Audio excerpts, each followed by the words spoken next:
રાજકોટમાં ફરી એકવાર શિક્ષકોને શિક્ષણ સિવાયની કામગીરીના હુકમથી વિવાદ થયો છે।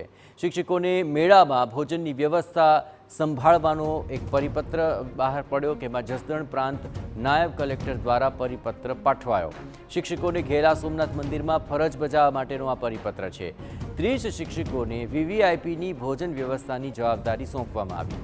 દર વર્ષે શિક્ષકો અને આચાર્યને આ રીતે ફરજ સોંપાતી હોવાની માહિતી છે।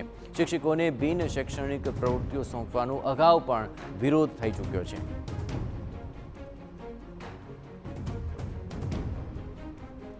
તો મંદિરમાં વીવીઆઈપી આવવાના છે અને તેના માટે ભોજન પીરસવાની જવાબદારી શિક્ષકોને સોંપી દેવાય છે અને તેનો એક પરિપત્ર પણ પાછો બહાર પાડી દેવાયો છે અને તેને જ લઈને આ વિવાદ સામે આવ્યો કે શિક્ષકોને આવી બિન શૈક્ષણિક પ્રવૃત્તિઓમાં કેમ જોતરવામાં આવે છે અને આ હુકમથી વિવાદ પણ થયો છે।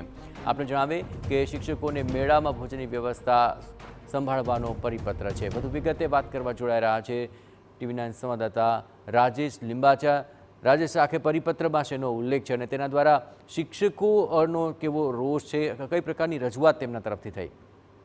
બિલકુલ જયેશ, જે પ્રકારે જસદણ પ્રાંત કચેરી ખાતે એક નોટિફિકેશન જે જાહેર કરવામાં આવ્યું હતું, જોકે શ્રાવણ માસ શરૂ થવામાં જ હવે 1 દિવસની વાર છે, પરંતુ નોટિફિકેશનની અંદર જે સરકારી જે શિક્ષકો છે તેમને જે ઘેલા સોમનાથ મંદિરની અંદર જે કાર્યક્રમ થતા હોય છે ને તેના જે વીવીઆઈપી ભોજન હોય છે અને તેના ભાગરૂપે શિક્ષકોને અલગ અલગ જગ્યા ઉપર ગોઠવવાની વાત છે તે પત્રની અંદર ઉલ્લેખ છે તે કરવામાં આવ્યો છે।